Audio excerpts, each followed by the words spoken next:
너희가 내 집에서 먹고 자고 생활비 한 푼 내지 않으면서 택배로 명품을 쌓아두는 동안 나는 내 연금을 털어 너희 밥상을 차리고 공과금을 냈어. 하지만 이제 더 이상은 안 되겠다. 내가 우리 집을 단순히 낡고 칙칙한 곳이라며 무시하는 동안 이 집은 사실 너희 친정 식구의 빚과 얽혀 있는 곳이었단다.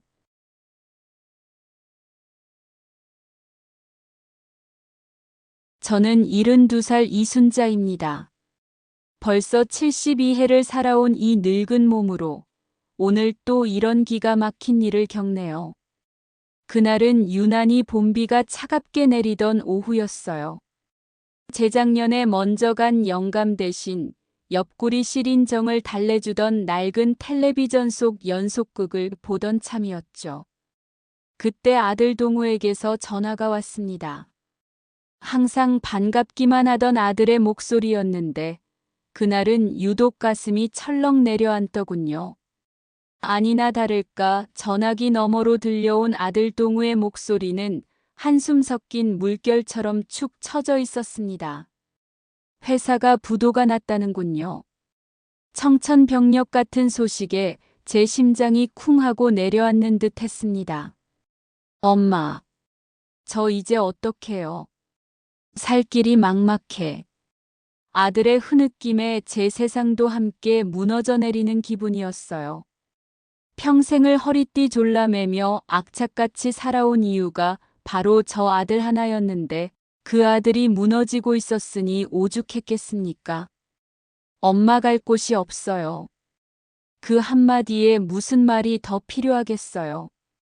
내 속이 썩어 문드러져도 자식이 갈 데가 없다는데 오지 말라 할 부모가 세상에 어디 있겠습니까? 다만 마음 한구석에는 검은 그림자가 드리워졌습니다. 아들 뒤에 서 있을 며느리 박혜진이라는 이름 석자 때문이었죠. 잠시 후 동우가 머뭇거리며 바꿔준 전화기 너머로 들려온 며느리의 목소리는 제 걱정이 틀리지 않았음을 증명하듯 차갑기 그지없었습니다. 어머니, 그럼 다음 주쯤 짐 옮길게요. 시골집도 좀 넓다면서요? 고맙다는 말도 미안하다는 말도 없었습니다. 마치 당연히 받아야 할 권리를 주장하는 사람처럼 그 목소리엔 일말의 온기조차 실려 있지 않았어요. 그 순간 직감했습니다. 앞으로의 날들이 결코 순탄치 않으리라는 것을요. 며칠 뒤 이삿짐 트럭이 좁은 골목 어귀에 섰습니다. 평화롭기만 하던 우리 집 앞마당은 순식간에 어수선한 시장 바닥으로 변했어요. 저는 혹여나 살림의 보탬이 될까 싶어 며칠 전부터 고아두었던 사골 국물로 밥이라도 한술 뜨여 보내려고 아침부터 분주했습니다. 하지만 현관문을 열고 들어서는 며느리의 첫마디에 솥단지에 가득한 국물이 마치 차갑게 식어버리는 것 같았습니다. 어머니, 집이 왜 이렇게 오래됐어요? 리모델링은 안 하셨어요? 사람 사는 집이 윤준이 정서에 안 좋겠네. 제 얼굴에 대고 혀를 차며 하는 소리였습니다. 지난 세월, 제 손때와 땀방울이 밴 이 정든 집이 며느리의 눈에는 그저 낡고 볼품없는 구닥다리 집에 불과했던 겁니다. 혜진이는 집 나르는 인부들에게도 어찌나 까탈스럽게 구는지 제가 다 낯이 뜨거워질 지경이었어요. 아저씨, 그거 제 루이비통 가방이에요. 흠집 나면 책임질 거예요? 거기 아니라고요. 이쪽으로 옮기세요. 말귀를 못 알아들으세요? 쩌렁쩌렁렁 울리는 고함 소리에 골목을 지나던 이웃들이 힐끔힐끔 쳐다보는 게 느껴졌습니다. 정작 본인은 손가락 하나 까딱하지 않고 거실 소파에 앉아 다리를 꼰 채 마치 여왕이라도 된 것처럼 턱짓으로 이래라 저래라 지시만 하고 있었죠. 아들 동우는 그 옆에서 어쩔 줄 몰라 하며 혜진아, 그만해 다들 고생하시잖아. 하며 말려보지만 혜진은 당신이 무능해서 이 사달이 났는데 어디서 큰 소리야. 라며 되레 면박을 줬습니다. 아들의 풀 죽은 얼굴을 보니 속에서 찬불이 났지만 이제 막 한솥밥을 먹게 된 마당의 시작부터 얼굴을 붉힐 수는 없는 노릇이었어요. 저는 그저 입을 꾹 다물고 묵묵히 자잘한 짐들을 옮겨다 놓았습니다. 이삿짐이라고는 했지만 그들이 가져온 것은 살림살이가 아니었습니다. 방 하나를 가득 채운 혜진이의 명품 가방과 구두, 계절별로 걸어두어야 한다는 수십 벌의 옷가지들이 전부였습니다. 정작 살림에 필요한 냄비 하나, 수저 한 벌 가져온 것이 없더군요. 마치 잠시 머물다 갈 호텔에 투숙하러 온 손님 같았어요. 그들의 짐이 들어올수록 수십 년간 제 손길로 갖고 온 아늑한 집의 공기는 사라지고 그 자리를 불편하고 이질적인 기운이 채워나갔습니다. 평생을 검소하게 살아온 제 공간에 허영과 사치로 가득한 물건들이 바이러스처럼 침투하는 기분이었습니다. 저녁 시간이 되어 정성껏 차린 밥상을 내놓았습니다. 잡채에 불고기, 갖은 나물을 무치고 아침부터 끓인 사골 국물까지 올리니 제법 진수성찬이었어요. 기운 없는 아들 녀석 몸보신이라도 시키고 싶은 어미의 마음이었죠. 동우는 우와 엄마. 진짜 오랜만이네. 맛있겠다. 하며 아이처럼 좋아했지만 문제는 역시나 혜진이었습니다. 그녀는 식탁에 앉자마자 미간을 찌푸리더군요. 어머니, 요즘 누가 이렇게 기름지게 먹어요? 음식은 다 짜고 달고 건강 생각 안 하세요? 밥상에 앉은 사람의 면전에 대고 할 소리는 아니었죠. 더 기가 막힌 것은 그 다음 행동이었습니다. 손주 윤준이가 제 옆에 앉아 할머니, 고기 맛있어요? 하며 불고기를 집어먹으려 하자 혜진이 아이의 젓가락을 탁 하고 쳐댔습니다. 유준아, 김치도 먹어야 키가 쑥쑥 크지. 제가 혹여나 아이가 편식할까 싶어 나물 반찬을 권하며 한마디 건넸습니다. 그러자 혜진은 들고 있던 숟가락을 식탁에 소리가 나게 내려놓으며 저를 쏘아붙이더군요. 어머니, 애한테 그런 거 강요하지 마세요. 요즘 어떤 애가 그런 걸 먹어요? 안 그래도 짜고 매운 음식 먹여서 애 건강 망치실 작정이세요? 순간 머릿속이 하얘졌습니다. 제 평생의 지혜와 경험, 자식을 키워낸 방식이 송두리째 부정당하는 기분이었어요. 식탁의 분위기는 순식간에 얼어붙었고 동우는 혜진아, 왜 그래? 엄마가 유준이 생각해서 그러시는 거잖아. 하며 어색하게 웃었지만 혜진의 쌀쌀맞은 눈초리 앞에선 그 말도 힘을 잃었습니다. 결국 그날 저녁 제가 온종일 정성을 다해 차린 밥상의 음식들은 대부분 그대로 남겨졌습니다. 저는 남은 음식을 꾸역꾸역 치우며 생각했어요. 저건 단순히 반찬 투정이 아니라고. 앞으로 이 집의 모든 것, 사사건건 당신의 방식을 따르라는 며느리의 조용한 선전포고라는 것을요. 동거가 시작되고 일주일이 흘렀습니다. 일주일이라는 시간은 제 집을 제 집이 아니게 만들기에 충분한 시간이더군요. 혜진은 매일같이 해가 중천에 뜰 때까지 늦잠을 잤고 일어나서는 제가 차려놓은 아침상은 거들떠보지도 않은 채 소파에 누워 휴대폰만 들여다보는 게 일상이었습니다. 그러다 점심시간이 다 되어서야 어머니, 저 브런치 해먹게 아보카도랑 훈제 연어 좀 사다 놓으세요. 같은 말을 아무렇지 않게 툭 던지곤 했죠. 마치 제가 자신을 위해 존재하는 사람인 것처럼요. 생활비 이야기는 단 한 번도 꺼낸 적이 없었습니다. 아들 녀석의 주머니 사정이 뻔한데 그걸 대놓고 달라고 할 수도 없는 노릇이라 제 쌈짓돈을 풀어장을 보고 공과금을 냈어요. 그런데 이상한 일이 있었습니다. 돈 없다던 사람들 앞으로 하루가 멀다 하고 택배 상자가 배달되는 것이었죠. 처음엔 동우가 사업 재기를 위해 필요한 물건들을 주문하나 보다 하고 좋게 생각하려 했습니다. 하지만 상자에 적힌 이름은 언제나 박혜진이었고 상자의 로고들은 제가 평생 한 번도 본 적 없는 번쩍이는 외국어들로 가득했어요.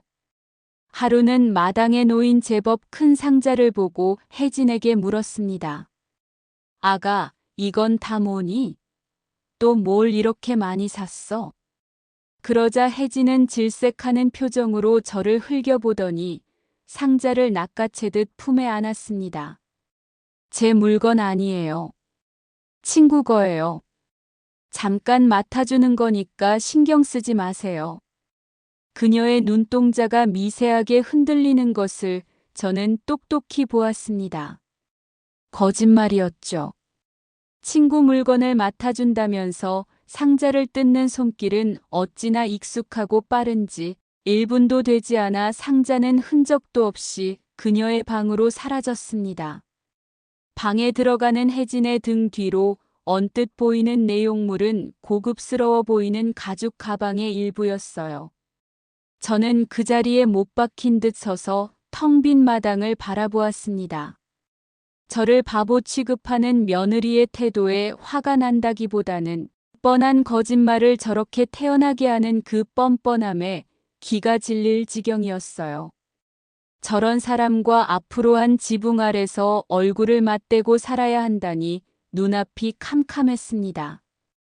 제 집은 더 이상 제게 안식처가 아니었습니다. 매일매일 가슴을 쳐야 하는 인내심의 시험장이자 눈에 보이지 않는 전쟁이 벌어지는 차가운 전장이 되어가고 있었죠.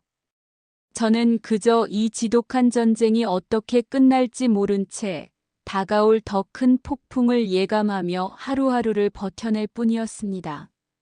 물 한 잔을 마셔도 모래를 씹는 것처럼 서걱거리는 날들이었습니다. 일주일이 열흘이 되고 열흘이 보름을 향해 달려가는 동안 제 집은 점차 저만의 공간을 잃어갔어요. 이곳은 제가 남편과 사별하고 홀로 동우를 키워낸 성체였고 모든 물건에는 제 지난한 세월의 흔적과 애정이 깃들어 있었습니다. 하지만 이제 그 성체는 불청객들에게 점령당한 채 신음하고 있었죠. 아침에 눈을 뜨면 거실 소파에는 혜진이 벗어놓은 값비싼 실크 가운이 뱀 허물처럼 아무렇게나 널브러져 있었고 제가 아끼는 자개상 위에는 밤새 그녀가 시켜먹고 치우지 않은 배달 음식 용기들이 흉물처럼 놓여 있었습니다. 용기에서 새어나오는 인공적인 조미료 냄새가 제가 새벽마다 창문을 열어 환기시키던 상쾌한 공기를 오염시켰어요. 저는 군소리 없이 그것들을 치우고 쓸고 닦았습니다. 아들 녀석의 처참한 처지를 생각하면 이 정도는 감내해야 한다고 맷돌처럼 닳아버린 제 마음을 스스로 다독이면서요. 하지만 제 인내심은 그리 대단한 것이 아니었나 봅니다. 바닥에 고인 물이 서서히 둑을 무너뜨리듯 눈에 보이지 않는 사소한 균열들이 제 속을 갉아먹고 있었으니까요. 결심을 한 것은 며칠치 장을 보고 돌아온 어느 스산한 오후였습니다. 양손 가득 무거운 짐을 들고 낑낑대며 현관문을 여는데 혜진이 소파에 누워 다리를 흔들며 깔깔거리는 통화 소리가 제 귀를 때렸습니다. 어머, 걔는 아직도 그 썩은 빌라에서 전세 살아? 난 정말 이해가 안 가. 남편이 능력이 없으면 자기가라도 악착같이 벌 생각을 해야지. 팔자가 기구하다 정말. 친구의 험담을 하는 모양인데 그 말이 꼭 제 아들과 저를 향해 쏘는 독화살 같아 심장이 쿵 내려앉았습니다. 저는 일부러 장바구니를 바닥에 쿵 소리가 나게 내려놓으며 거실로 들어섰습니다. 혜진은 저를 한번 힐끗 볼 뿐 미안한 기색도 없이 전화를 끊고는 보란듯이 하품을 쩍 하더군요. 그녀의 길고 뾰족하게 다듬어진 손톱이 입가를 가리는 모습이 어찌나 가식적으로 보이던지요. 어머니, 뭘 그렇게 많이 사오셨어요? 냉장고에 자리도 없는데 또 다 먹지도 못하고 버리시려고요. 그녀의 말투에는 저의 살림 방식을 은근히 힐난하는 가시가 박혀 있었습니다. 너희들 먹을 거다. 동우도 요즘 통 기운이 없으니 저녁에 닭백숙이라도 푹 고아주려고 큰맘 먹고 토종닭으로 사왔다. 아, 전 닭고기 안 먹어요. 퍽퍽해서 싫어요. 그리고 저녁에 친구랑 강남에서 약속 있으니까 제 밥은 차리지 마세요. 그렇게 말하며 방으로 휙 들어가 버리는 뒷모습을 보며 저는 결국 아들을 조용히 불러냈습니다. 저는 이렇게 모래성 위에 집을 짓듯 위태롭게 살아갈 수는 없다는 생각이 들었어요. 저희 집 옥상은 좁지만 제가 직접 가꾼 작은 텃밭과 낡은 평상이 있는 유일한 숨통이었습니다. 해질녘 바람이 제 속처럼 답답하게 불어왔어요. 옥상 평상에 나란히 앉아 저는 어렵게 입을 열었습니다. 동우야. 응, 엄마. 아들의 대답에는 힘이 하나도 없었습니다. 너 정말 괜찮은 거냐? 뭐가? 내 마음 말이다. 내 영혼 말이야. 매일같이 저렇게 날 선말을 온몸으로 받아내면서 사는 게 사는 것 같으냐고 묻는 거다. 제 말에 동우는 대답 대신 멀리 보이는 아파트 단지의 불빛만을 하염없이 바라보았습니다. 한때 저 불빛 중 하나가 제 아들의 집이었죠. 그 사실이 아들의 어깨를 더욱 무겁게 짓누르고 있는 것 같아 마음이 아팠습니다. 하지만 동정심 때문에 해야 할 말을 거둘 수는 없었어요. 저는 품속에서 며칠간 모아두었던 시장 영수증들을 꺼내 보였습니다. 꼬깃꼬깃 접혀 제 체온으로 따뜻해진 종이들이었어요. 이게 지난 보름 동안 우리 세 식구 먹고 사는데 들어간 돈이다. 내가 잘 나가던 시절 한 달 생활비보다 많아. 나는 내 연금까지 보태서 이걸 감당하고 있는데 혜진이는 자기가 먹고 싶은 거 쓰고 싶은 거 천지야. 매일같이 오는 저 택배 상자들 정말 다 친구 것이라고 믿는 거냐? 이러다간 내가 다시 일어설 기회도 잡기 전에 집안 거덜나는 거 순식간이다. 너도 한 집안의 가장인데 아내한테 싫은 소리 한 번은 단호하게 해야 하는 거 아니냐? 제 말은 단순한 잔소리가 아니었어요. 어미로서 아들에게 보내는 처절한 경고였습니다. 동우는 깊은, 아주 깊은 한숨을 내쉬었습니다. 그 한숨에 제 속은 더 새까맣게 타들어갔어요. 엄마 미안해, 정말 미안해. 근데 혜진이도 스트레스 받아서 그래.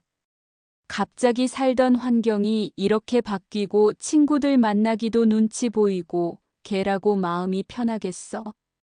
내가 조금만 더 고생해서 빨리 자리 잡으면 그럼 정말 괜찮아질 거야. 그때까지만 엄마가 조금만 더 이해해줘. 아들의 대답은 제 기대를 처참하게 무너뜨렸습니다. 엄마가 조금만 더 이해해달라니. 평생 자식만을 위해 살아온 제가 이제 와서 이토록 뻔뻔한 며느리까지 감당하라는 말에 제 속은 새까맣게 타들어갔습니다. 옥상 평상에 앉아 멀리 아파트 불빛을 바라보는 아들의 지친 어깨를 보니 차마 더 쏘아붙일 수도 없었습니다. 그저 깊은 한숨만 내쉴 뿐이었죠. 그날 밤 저는 잠을 이룰 수 없었습니다. 며느리 혜진의 얼굴, 뻔뻔한 거짓말, 그리고 아들의 무기력한 모습이 밤새도록 제 머릿속을 맴돌았습니다. 이대로는 안 된다. 이대로는 나도, 동우도 심지어 어린 손주 윤준이까지 모두 불행해질 것이다. 제 집이 더 이상 안식처가 아닌 전장이 되어버린 현실을 직시해야 했습니다. 며칠 뒤 저는 평소처럼 택배 상자를 들고 들어오는 며느리에게 조용히 말을 걸었습니다. 혜진아, 이 상자들 이제 그만 좀 들여놔야겠다. 혜진은 저를 한심하다는 듯 쳐다보며 어머니, 또 시작이에요? 친구 물건이라니까요. 하며 퉁명스럽게 대꾸했습니다. 저는 더 이상 참지 않았습니다. 친구 물건? 그럼 친구 집으로 보내야지. 왜 남의 집 대문 앞을 쓰레기장으로 만드니? 그리고 이 상자에 붙은 영수증. 분명히 내 이름이 적혀 있고 구매라고 되어 있구나. 넌 지금 내 시어머니에게 뻔뻔하게 거짓말을 하고 있는 거야. 제 목소리에 혜진은 움찔하더니 이내 얼굴을 붉히며 소리를 질렀습니다. 어머니, 지금 저를 도둑 취급하는 거예요? 겨우 몇 푼 가지고 이렇게 사람을 망신줘요? 시골에서 평생 돈 버는 법도 모르고 살았으니까 그렇죠. 그 순간 제 인내심의 둑이 완전히 무너졌습니다. 저는 더 이상 칠순 노모가 아니었습니다. 평생 자식 뒷바라지에 모든 것을 바쳤던, 그러나 결코 호락호락하지 않았던 한 여인이었습니다. 그래, 몇 푼 안 되는 돈이라고? 그럼 나도 너한테 몇 푼 안 되는 돈을 돌려줘야겠구나. 혜진은 비웃듯이 콧방귀를 뀌었습니다. 뭐요? 어머니한테 제가 받을 돈이라도 있나요? 저는 잠시 침묵했습니다. 그리고는 제 서랍 속 깊이 넣어두었던 서류 한 뭉치를 꺼냈습니다. 이게 뭔지 아니?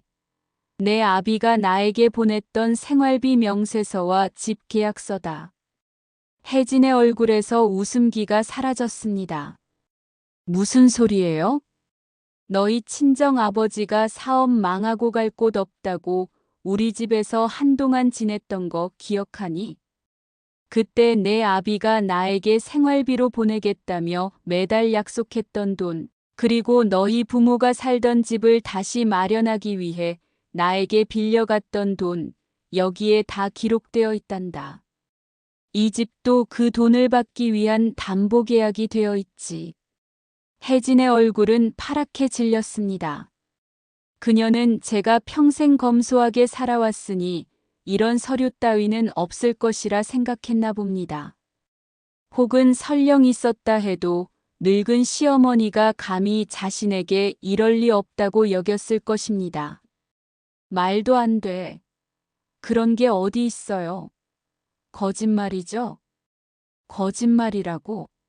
그럼 당장 내 친정아버지에게 전화해서 확인해 보거라. 그리고 이 서류들 모두 법적 효력이 있는 것들이다. 지금 당장 집을 나가도 할 말 없는 게 너희들이라는 거지. 제 말에 혜진은 뒷걸음질 쳤습니다. 옆에서 상황을 지켜보던 아들 동우마저 충격에 휩싸인 듯 멍하니 서 있었습니다. 저는 계속해서 말을 이었습니다. 너희가 내 집에서 먹고 자고 생활비 한 푼 내지 않으면서 택배로 명품을 쌓아두는 동안 나는 내 연금을 털어 너희 밥상을 차리고 공과금을 냈어. 하지만 이제 더 이상은 안 되겠다. 내가 우리 집을 단순히 낡고 칙칙한 곳이라며 무시하는 동안 이 집은 사실 너희 친정 식구의 빚과 얽혀 있는 곳이었단다. 혜진은 아무 말도 하지 못했습니다. 그녀의 눈에는 당황스러움과 함께 이제는 공포감마저 서려 있었습니다. 그날 밤은 혜진과 동우에게 악몽 같은 밤이었을 겁니다. 혜진은 친정 아버지에게 전화를 걸었고 이내 울음 섞인 고함 소리가 방에서 새어나왔습니다. 이튿날 아침 혜진은 거짓말처럼 태도가 180도 바뀌어 있었습니다.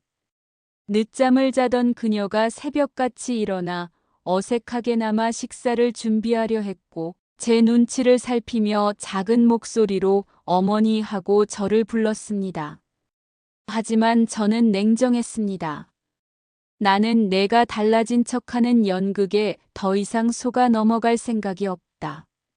내가 나에게 했던 모든 말과 행동, 절대 잊지 않을 것이다. 그리고 이 집은 더 이상 너희가 편하게 머무를 곳이 못 된다. 며칠 후 혜진의 친정 아버지가 찾아와 제 앞에서 무릎을 꿇고 사죄했습니다. 그는 빚을 갚기 위해 노력했지만 상황이 여의치 않았고 딸에게는 이 사실을 숨겨왔다고 했습니다. 저는 그에게 며느리와 손주를 데리고 당장 나가줄 것을 요구했습니다. 그들이 더 이상 이 집에서 머물러서는 안 된다고 단호히 말했습니다. 물론 아들 동우는 당황했습니다. 엄마, 우리가 어디로 가요? 그래도 혜진이가 달라지려고 하는데. 저는 아들의 손을 잡았습니다. 내가 스스로 설 힘이 없을 때 언제든 엄마는 너를 도울 것이다. 하지만 무능한 아비 때문에 생긴 빚을 시어머니에게 전가하고 은혜를 원수로 갚는 사람과는 한 집에서 살 수 없다. 너도 이제 정신 차리고 가장으로서의 도리를 다해야 한다. 결국 혜진은 며칠 후 남편 동우와 손주 윤준이를 데리고 집을 나갔습니다. 이삿짐 트럭은 올 때와는 달리 너무나 초라했습니다. 그녀가 가져온 명품 가방과 옷가지들만 덩그러니 남았을 뿐 살림살이 하나 없는 빈 껍데기 짐이었습니다. 며느리와 손주가 떠난 뒤 집은 다시 예전의 고요함과 평화를 되찾았습니다. 며느리가 오염시켰던 공기는 사라지고 제 손때 묻은 물건들은 다시 제자리를 찾은 듯 편안해 보였습니다. 저는 오랜만에 혼자 따뜻한 차를 마시며 창밖을 바라보았습니다. 물론 아들이 겪을 어려움이 걱정되지 않는 것은 아니었지만 더 이상 며느리의 뻔뻔함에 상처받지 않아도 된다는 안도감이 밀려왔습니다. 이 사건을 계기로 아들 동우도 정신을 차렸습니다. 그는 며느리에게 의존하며 살던 지난날을 반성했고 어떻게든 재기하기 위해 작은 일부터 시작했습니다. 물론 쉽지 않겠지만 저는 이제 아들을 믿습니다. 그리고 저 역시 다시 제 인생을 살기로 다짐했습니다. 더 이상 자식의 그늘 아래 살지 않고 제 남은 여생을 오롯이 저 자신을 위해 살기로 말이죠. 가끔 손주 윤준이가 보고 싶을 때면 제가 직접 찾아가서 만날 생각입니다. 이번 일은 제게 큰 시련이었지만 동시에 스스로의 강인함을 다시 확인하고 낡은 가치관을 벗어던질 기회가 되었습니다. 이제 저는 새로운 마음으로 제 인생의 황혼길을 밝게 비춰나갈 것입니다. 평생을 자식만을 위해 살아온 이순자 여사님의 지혜와 용기가 빛을 발하는 순간이었습니다. 때로는 단호하게 자신을 지키는 것이 모두를 위한 진정한 사랑일 수 있다는 것을 다시 한번 깨닫게 됩니다. 이 사연이 지금 비슷한 어려움을 겪고 계신 많은 분들께 작은 위로와 용기가 되었기를 바랍니다. 다음에도 여러분의 가슴을 울리는 사연으로 찾아오겠습니다. 감사합니다.